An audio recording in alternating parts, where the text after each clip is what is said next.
U.S. President Joe Biden officially launched the IPEF, a framework designed to bring countries in the region closer through shared interests, including trade and infrastructure. Biden travels to Tokyo for a summit with his Japanese counterpart. They discussed working with Seoul to deter North Korean threats, as well as supporting Japan, earning a permanent seat on the UNSC. South Korea's COVID-19 tally dipped below 10,000 for the first time in months. Starting Monday, foreign visitors may submit rapid antigen test results taken within 24 hours of arrival.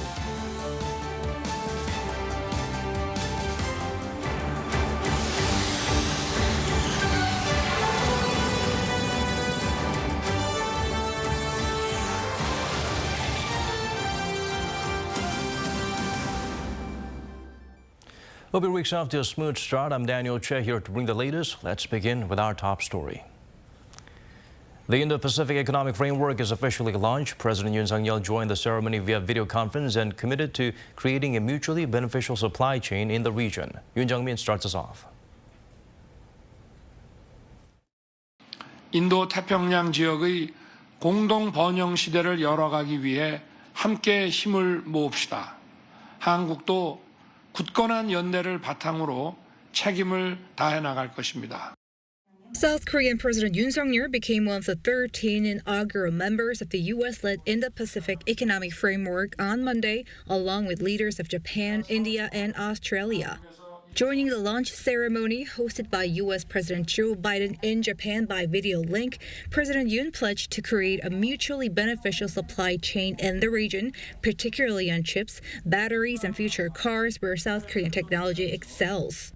Although it's seen by many as an economic bloc meant to counter China's dominance, the South Korean leaders said IPEF is not limited to a certain set of contents, but that it is an evolving entity which will establish new roles of commerce in the fastest growing part of the world. He also stressed in his speech that he hopes the IPEF seeks openness, transparency, and inclusiveness, as mentioned in the South Korea-U.S. joint statement this past weekend during President Biden's trip to Seoul. On his way to work on Monday morning, Mr. Yoon said the IPEF is no like a free trade agreement and explained why South Korea should take part in it. 이거는 인도 태평양 영내에서 경제 통상과 관련한 좀 광범위한 룰을 만들어 나가는 과정입니다.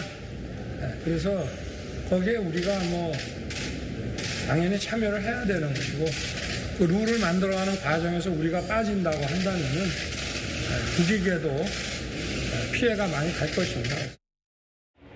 Experts say South Korea's participation in IPEF will enable Asia's fourth largest economy to reduce dependence on China, its biggest trading partner, by diversifying its supply chain and trade portfolio. And Seoul's top office says it doesn't expect any retaliatory action from China, as it's also part of the China-led RCEP, and since we live in a complementary world where there's no zero-sum game. Yoon-Min, Arirang News. Staying with the U.S.-led Comprehensive Economic Framework in Indo-Pacific region, among other things, it's designed to help counter China's increasing influence. And 13 countries, including South Korea, have joined in. Kim Bo-kyung explains further. Aiming to boost the economic competitiveness of the Indo-Pacific region. The Indo-Pacific Economic Framework for Prosperity, or the IPEF, was officially launched on Monday in Tokyo. A U.S.-led program seeking to establish a comprehensive economic framework in the Indo-Pacific region kicked off with 13 initial member countries, including the United States, South Korea, Japan, Australia, New Zealand, and India, along with 7 out of the 10 ASEAN countries, including Singapore and Thailand. U.S. President Joe Biden said Washington will be deeply invested in the Indo-Pacific region, committed to fulfilling its vision of a positive future. The Indo-Pacific covers half the population of the world and more than 60% of the global GDP. And the nations represented here today and those who will join this framework in the future are signing up to work toward an economic vision that will deliver for all people, all our people. Japan will participate in IPEF, working closely with the United States and hand in hand with ASEAN countries and other partners in the region to help create the new framework. First proposed by Biden last October during the East Asia Summit, the alliance focuses on 4 pillars: building free and fair trade commitments, making supply chains more resilient by mitigating the effects of disruptions, accelerating the development of clean energy technologies to decarbonize the economies, and lastly, promoting fair competition. The United States said it will convene a ministerial meeting soon to come up with specific agendas for each category and how the framework will work. China has responded already, saying it is doomed to fail and that it is wrong for the U.S. to use the initiatives as a political tool to exclude others. Yet as IPEF does not include tariff elimination, one expert has doubts as to whether it will be effective in containing China. Because it is not legal, there is no legal obligations. I think the individual members of IPEF will still be open to trade with China as long as they respect few restrictions on things like technology transfers, which the United States is enforcing anyway through its limits on technology transfers. Meanwhile, on the second leg of his first Asia trip as the President of the United States, Biden on Tuesday will meet with leaders of the Quadrilateral Security Dialogue, better known as the Quad, an informal strategic forum to push back against China's expanding influence. Kim Bo-kyung, Arirang News. It's now up to North Korea to approach Seoul if it wants dialogue. The ball is now in their court. That's coming from President Yoon during an interview with CNN. He emphasized tougher stance on the regime as conciliatory measures to temporarily stop provocations in the past 5 years have not worked. The South Korean leader, however, did point out the goal is still to prosper together. On the Seoul-Washington alliance, Yoon said it's in the nation's interest, rather, to be a part of the IPEF, and he's also considering joining several working groups of the Quad. The president highlighted that there are no concerns about China's reaction and that the alliance in economy and technology does not mean South Korea considers economic cooperation with Beijing unimportant. President Yoon Suk-yeol was named one of Time magazine's 100 most influential people of 2022. He was included in the leaders category. The magazine highlighted the new South Korean leader is calling for a tougher stance with Pyongyang amid concerns the regime may be preparing to resume nuclear testing. It also underlined Yoon's will to align with the U.S. more closely, which will likely create friction with China, South Korea's largest trading partner. Seoul's foreign minister held a press conference to brief reporters on the outcomes of the Yoon-Biden summit. The top diplomat highlighted that the two sides upgraded their alliance. Kim Da-mi shares with us his remarks.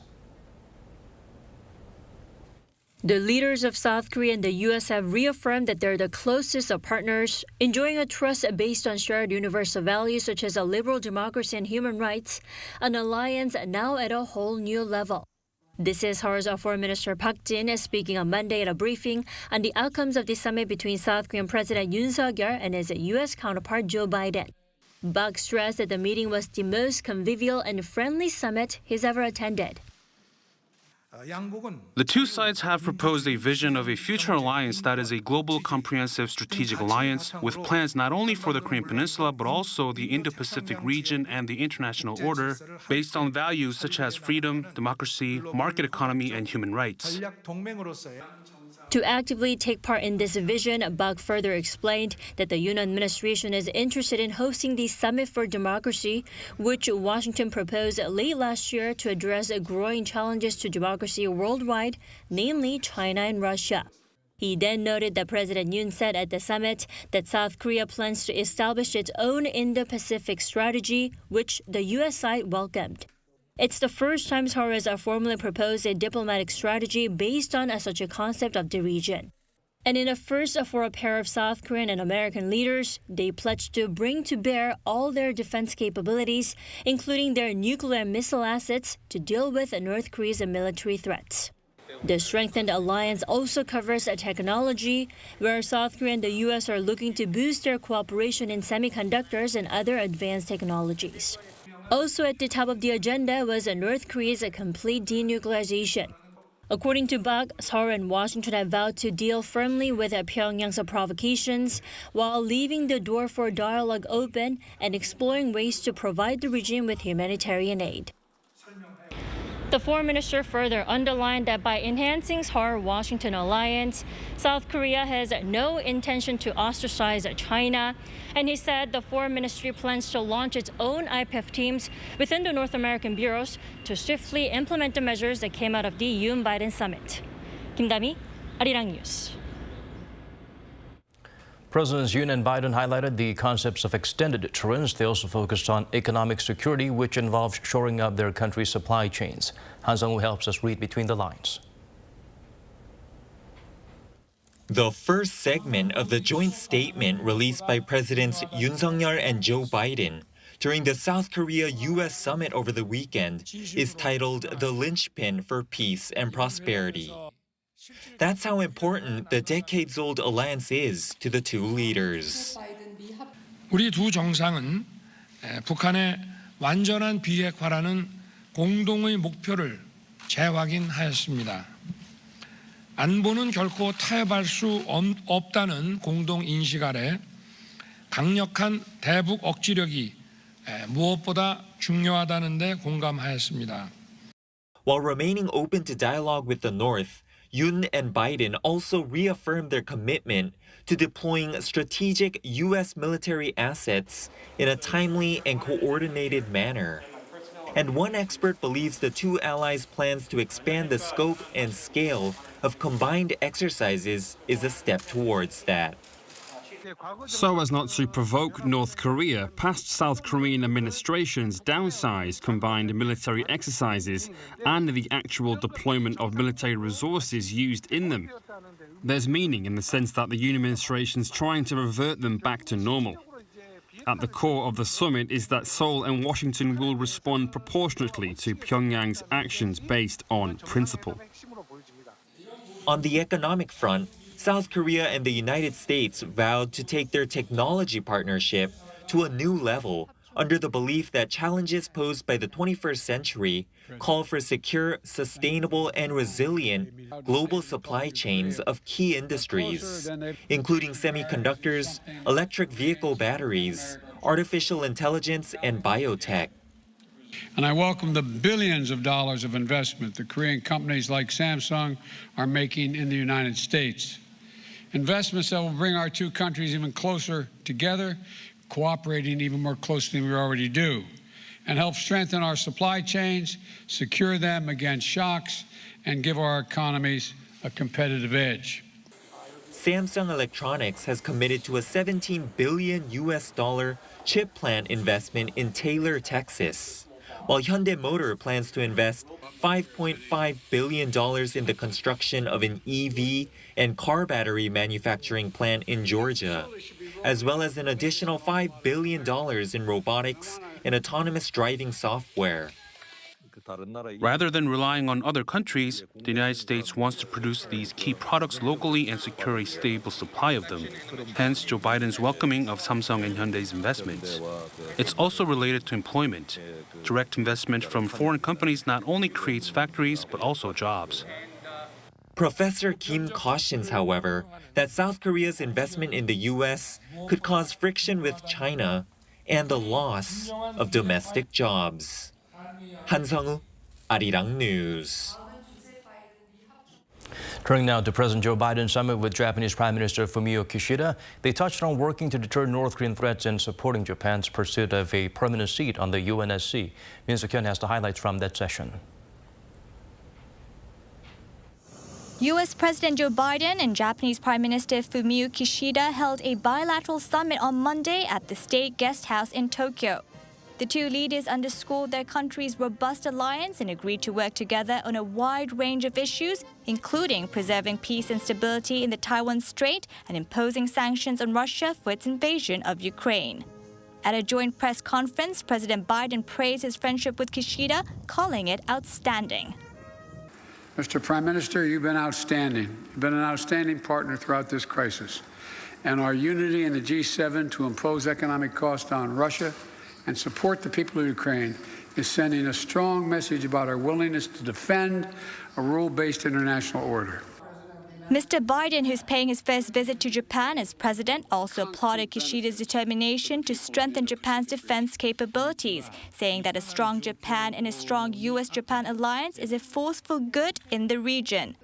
And in strengthening their security cooperation, Washington agreed to back Tokyo's bid for a permanent seat on the UN Security Council.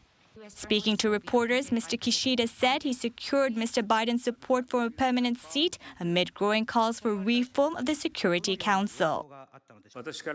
I expressed the need for reform and the strengthening of the United Nations, including the Security Council, which has a major responsibility for the peace and stability of the international community, and President Biden expressed support for it.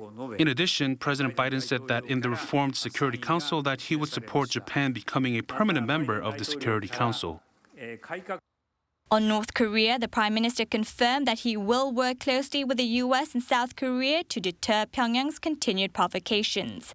In their summit on Saturday, President Biden and South Korean President Suk-yeol also stressed the importance of trilateral cooperation with Japan. As for the Taiwan Strait, both presidents reiterated the importance of preserving peace and stability in the region and together condemned Russia's aggression against Ukraine. Min Suk-hyun, Arirang News.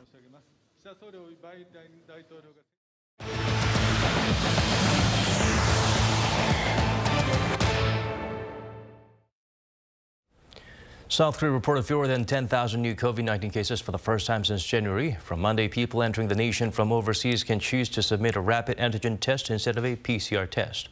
Lee Shi-woo brings the updates.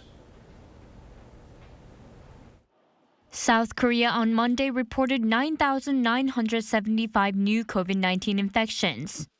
It's the first time in 118 days that the figure has dropped below 10,000. Compared to the previous day's tally, the figure is down more than 9,000. And the figure is a drop of more than 3,000 from a week ago. There were 22 related deaths. Meanwhile, starting Monday, visitors to South Korea from abroad must submit rapid antigen test results taken within 24 hours of arrival. Previously, only PCR test results taken within 48 hours of arrival were accepted. The measure will provide more convenience for travelers arriving in South Korea, as in certain regions, rapid antigen tests have replaced PCR tests. It would also reduce the financial burden of such tests. Rapid antigen tests must have been administered by medical professionals, though, and results from self-test kits are not accepted. Also, starting Monday, health authorities have decided to extend the period allowing visits to nursing homes. Temporary measures introduced previously allowing visits to nursing homes expired on Sunday. The new rules allow visits for an unspecified period of time, while related restrictions have also been eased.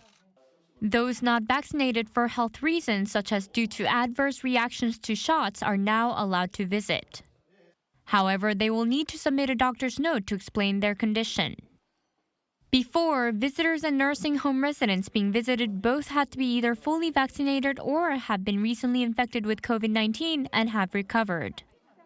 But updated rules mean that medical professionals and the nursing home's administration can make a decision on whether or not to allow visitors depending on the individual's health condition.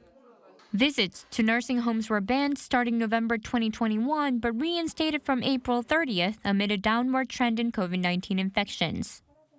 Lee Shi-woo, Arirang News. North Korea reported almost 170,000 new COVID-19 cases. The regime still calls the virus a fever, apparently due to inability to conduct precise tests. According to the state-run Korean Central News Agency, one more virus-related death, raising that total to 68. Since late April, the reclusive state has had 2.8 million infections. Of those, roughly 83% of people have recovered. The regime claims to be operating a maximum emergency system to deal with the virus. It has not responded to offers of help from South Korea and the U.S. President Volodymyr Zelensky addressed a World Economic Forum in Davos, part of what would be a week of maximum diplomatic activity.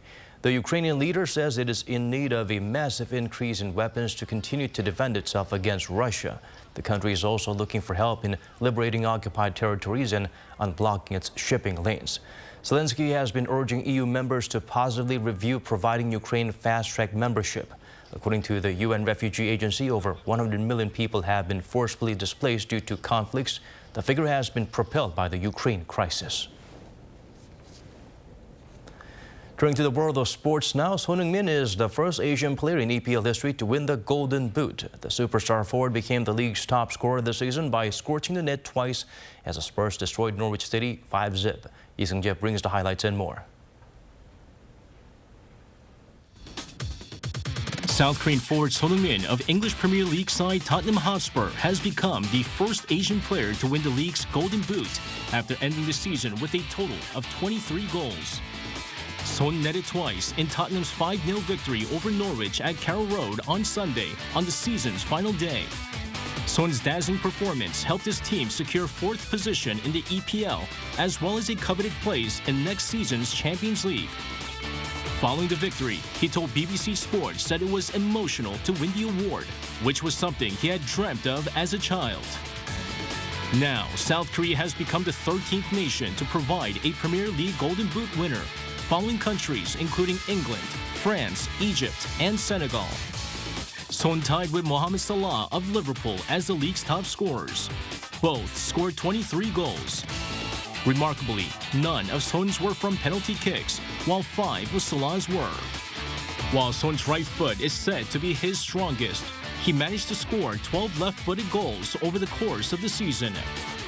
Son was also crowned King of the Match for the 14th time this season against Norwich, winning over 76% of the votes. King of the Match is awarded to the game's best performer and is decided by an online fans vote. Following the feat, President Yoon Suk-yeol sent a congratulatory message to Heung-min, noting the Golden Boot title is not only a personal honor, but something to celebrate for Asian football as a whole. It marks the first message of congratulations sent to a sports star since Yoon took office. Lee Sangye, Arirang News. Moving on to other stories now, Pinkfong has collaborated with the Singapore Tourism Board to help attract more tourists now that COVID-19 restrictions are relaxed. The South Korean company launched a partnership by releasing an animated music video on its YouTube channel called Sing Singapore. It features the popular baby shark as well as the island state's official mascot, Merly the Merlion. This is the first time the Singapore Tourism Board chose a foreign character as a partner. South Korea's former presidential office is now offering tours inside its buildings. Visitors will be allowed into parts of the state guest house Yeongbin-gwan and the press center Chunchugan. There will be tours inside of other buildings too. Details to be announced soon. Those interested can sign up until June 11th through mobile apps Kakao, Naver, and Toss.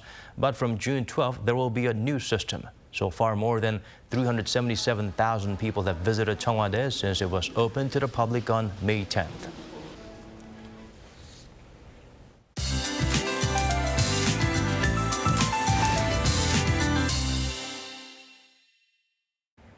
Summer-like temperatures are forecast to sweep across the nation tomorrow. This is because heat is continuing to accumulate in the atmosphere due to the constant blowing of warm westerly winds. While Seoul will see highs of 30 degrees Celsius, southern parts of the country will be even more sweltering. In the meantime, dry air is also intensifying across the East Coast, so please take extra precautions against fires. Under blazing sunshine, UV radiation will be intense nationwide. In the regions, we'll see the UV ray index in the very high range. And keep in mind that the peak hours for sun exposure are in between 10 a.m. to 3 p.m. UV radiation will be strong until this Wednesday, so make sure to wear plenty of sunblock when heading out. Central regions will see sunny skies tomorrow. Morning lows in Seoul will start off at 17 degrees. And searing temperatures are forecast for the daytime. Daegu will get up to 33 degrees, and Daejeon and Gwangju will be reaching 31 degrees. Sweltering temperatures will be easing off this coming Thursday with showers in the forecast for central regions.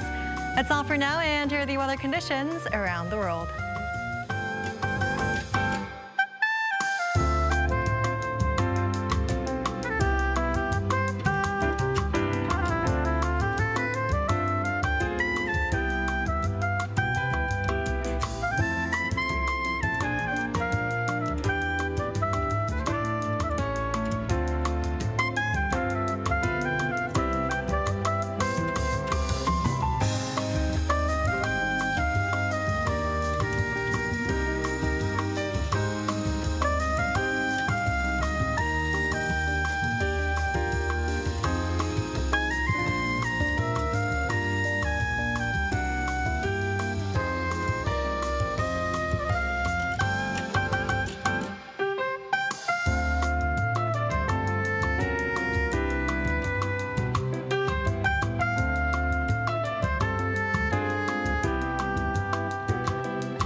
And that's all from us. As always, thank you for watching.